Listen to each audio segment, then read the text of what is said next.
Samar Governor Tan inulan ng batikos dahil sa pagsasayaw habang pinapaulanan ng pera. Ito, literal ho ito na pinaulanan ng pera.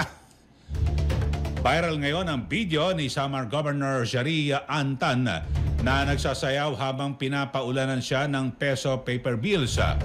Kuha ang video sa isang marangyang dinner sa Samar Convention Center nito lamang Sabado.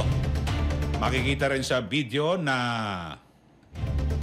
nakikihalubilo si Tan sa mga bisita at ilang local elected officials habang masayang nagsasayaw sa ilalim na inihahagis na paper bills sa kanya.